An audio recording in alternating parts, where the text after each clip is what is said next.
నమస్తే, నేను మీ శౌర్య. ప్రస్తుతము యుద్ధం పక్కన పెట్టేస్తే, యుద్ధానికి సంబంధించి మనకొచ్చిన కొరత ఏదైతే ఉందో భారతదేశానికి సంబంధించినంత వరకు మనం మాట్లాడుకుంటే పెట్రోల్, డీజిల్ ఇవన్నీ గూడా కొరతగా ఉన్నాయి. బంకులన్నీ క్లోజ్ చేస్తూ ఉన్నారు. మొత్తం ట్యాంక్స్ అన్నీ గూడా కింద డ్రై అయిపోయినాయి. మా దగ్గర స్టాక్స్ లేవని నో స్టాక్ బోర్డ్స్ పెడుతూ ఉన్నారు. అయితే ఒక పక్క ప్రభుత్వం ఏం చెప్తుందంటే, సెంట్రల్ గవర్నమెంట్ గాని, సెంట్రల్ మినిస్టర్స్ గాని, అలాగే రాష్ట్రాలకి సంబంధించిన మంత్రులు గాని, ఎలాంటి కొరత లేదు, పెట్రోల్ బంకుల్లో పెట్రోల్ దొరుకుతుంది, మీరేం భయపడాల్సిన అవసరం లేదని అంటున్నారు.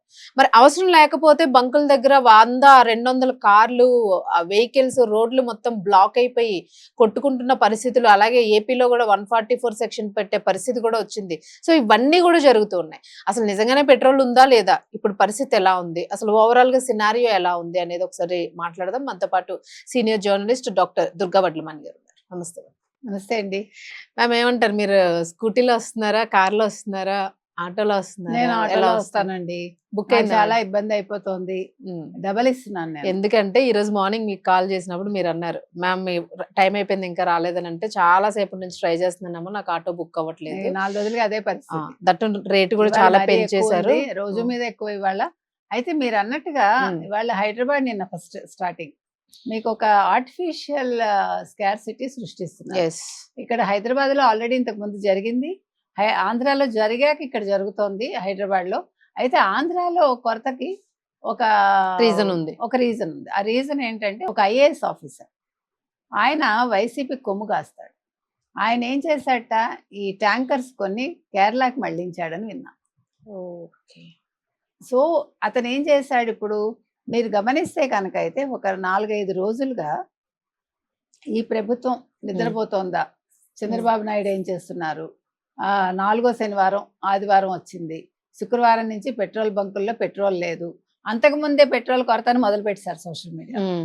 సో దీని మీద ఒక పెద్ద ఆర్టికల్, మీకు అర్థమైందా?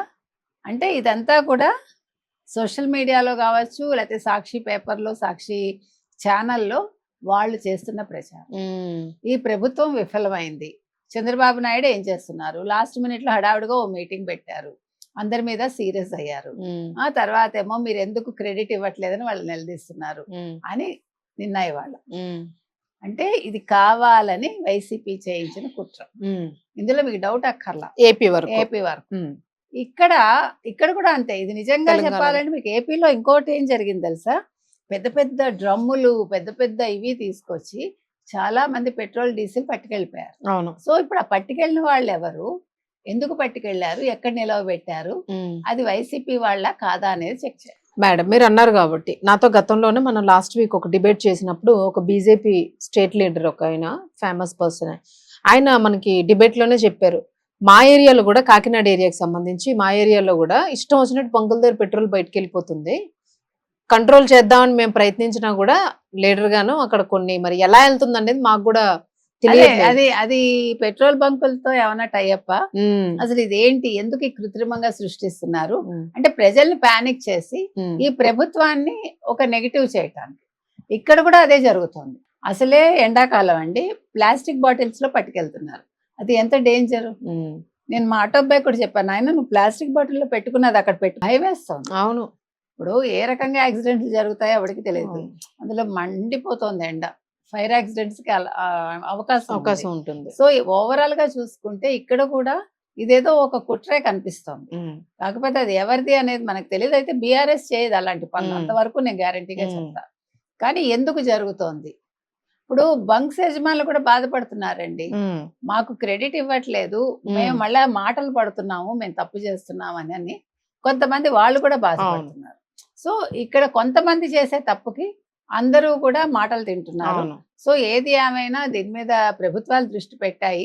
ఇక్కడ తెలంగాణ ప్రభుత్వం ఇంకా పూర్తిగా దృష్టి పెట్టాలండి. ఎందుకంటే ప్రజలు పానిక్ అయిపోతున్నారు, జీతాలు పెరగవు, డబల్ పేమెంట్ చేయాల్సి. నిజంగా మేడం, నిజంగా ఎంత కష్టంగా ఉందంటే సామాన్యుడి నడ్డి అయితే విరిగిపోతోంది. దట్టు ఈ ఎండల్లో మేడం, వాళ్ళ లైన్లోని బళ్ళు మీద బైక్లు అయితే దారుణం, అసలు ఎంత క్యూలో, అసలు వేడిని కూడా లెక్క చేయకుండా. అవును, ఇంకా తప్పట్లేదు. ఇంకోటి, చాలా మంది హాస్పిటల్ కి వెళ్లాల్సిన వాళ్ళు, ఎమర్జెన్సీ ఉన్న వాళ్ళు, ఇబ్బంది అండి. వాళ్ళ పరిస్థితి ఏంటి? నేను ఇప్పుడు ఇంకొక చిన్న సజెషన్ అయితే చెప్తాను, ఎవరికి కోపం వచ్చినా పర్వాలేదు, మీరు క్యాన్ ఆయిల్ తగ్గించేసుకోండి. మీకు ఎందుకు అంతంత కాన్వాయిలు మిమ్మల్ని ఎవడేం చేస్తాడు? అవును. ఏ ఒక మినిస్టర్, ఒక కారు, ఒక సెక్యూరిటీ సరిపోదా? ఉమ్, ఒక అంబులెన్స్, ఒక సెక్యూరిటీ పెట్టుకోండి చీఫ్ మినిస్టర్. అవును. మీ ప్రాణాలకు ఏం ముప్పు ఉంటుంది? అవును. ఎవరికి అవసరం లేదు. మీరు బుల్లెట్ ప్రూఫ్ లో ఉంటూ ఇవన్నీ అవసరమా? మీరు మాత్రం దర్జాగా వెళ్తారా? సామాన్యులు చచ్చిపోవాలా? ఇది మొత్తం అన్ని రాష్ట్రాలకి చెప్తున్నానండి నేను. అవును. ఈవెన్ ప్రైమ్ మినిస్టర్ కూడా ఏమీ తప్పలేదు. Please reduce your convoy and then మీరు తక్కువ పెట్టుకోండి వెహికల్స్, సేవ్ చేయండి మీరు పెట్రోల్. దానివల్ల సామాన్యుడు బతుకుతాడు. అవును. మీరు ముందు వీళ్ళు పెట్టేది ఎంతండి? కాన్వాయ్ ఒకటే కాదు మేడం, ఈ మీటింగ్స్ గానీ, ఈ సభలు గానీ, ఇవి అన్ని కూడా కూడా తగ్గించుకుంటే, visual- ఎందుకంటే virtual వెహికల్స్ చేసుకోండి. ఆగిపోయి వర్చువల్స్ చేసుకోండి. ట్రాఫిక్ ఆగిపోయి బెస్ట్ వర్చువల్ చేసుకుంటే బెటర్. ఇప్పుడు మీరు వాళ్ళ అసలు హంగామా హడావిడి తిరగండి. ఈవెన్ చూపించడం. ఐఏఎస్లు, ఐపీఎస్లు అందరూ కూడా తగ్గించండి. అవును. ఇప్పుడు మీరు ఓకే సెక్యూరిటీ ఇవ్వాలంటే దట్స్ ఓకే. ఉమ్. ఓకే